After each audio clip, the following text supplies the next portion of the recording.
59 years ago today, Russian author Boris Pasternak, author of Doctor Zhivago, was awarded the Nobel Prize. The book took a twisted and dangerous path to publication in a repressive state, and the government he resisted for so long prevented him from ever seeing that prize in his lifetime. Pasternak was born in Russia before the Bolshevik Revolution of 1917 to a family of artists and musicians, and unlike many of his family members and friends, he didn't flee when the communists took over his country. He stayed and wrote, composing poetry and novellas and translating many works into Russian to support himself. His artistic, bourgeois background and beliefs quickly put Pasternak at odds with the Soviets, and he spent decades in their crosshairs. In 1934, Joseph Stalin himself called Pasternak to scold him for trying to get a poet friend of his released, and Pasternak's friend and lover Olga Ivanskaya was sent to the Gulag for 3 years as a punishment to the man. Through all of this, over the course of decades, Pasternak had worked on and off on his magnum opus, a story about a man named Yuri Zhivago and the two women he loved around the time of the Bolshevik Revolution.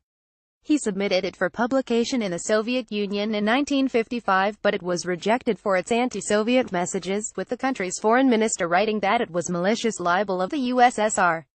However, a copy of the manuscript fell into the hands of a scout for an Italian book publisher.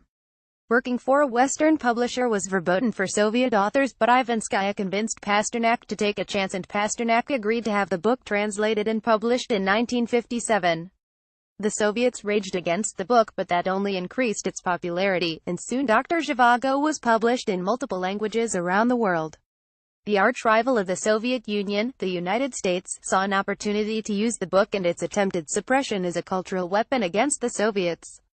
Declassified documents show how the CIA purchased and distributed hundreds of copies of the novel to its embassies around the world to circulate to impressionable citizens, and even paid for a hasty print run of the book in its original language to discreetly hand out to Soviets visiting the 1958 World's Fair.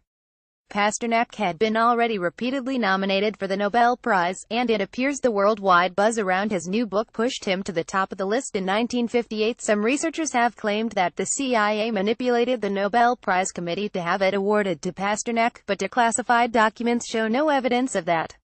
His prize was announced on October 23, 1958, with the committee citing his important achievement both in contemporary lyrical poetry and in the field of the great Russian epic tradition.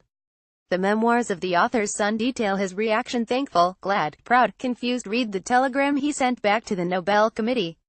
Backlash was swift, with the Soviet government forcing his fellow writers to denounce him and newspapers printing screeds calling him a literary weed.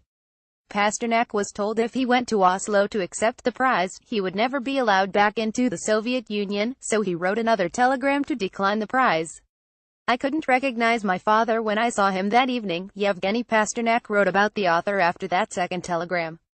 Pale, lifeless face, tired, painful eyes, and only speaking about the same thing now. It all doesn't matter, I declined the prize. Pasternak died less than 2 years later, never able to receive his Nobel Prize. It wasn't until 1988 that Doctor Zhivago was finally published in the Soviet Union, and the following year when Yevgeny was allowed to go to Oslo and retrieve his father's denied prize. This is a worthy ending of a tragedy, and I am very happy, Yevgeny told the audience that day. Like this article, sign up for our newsletter.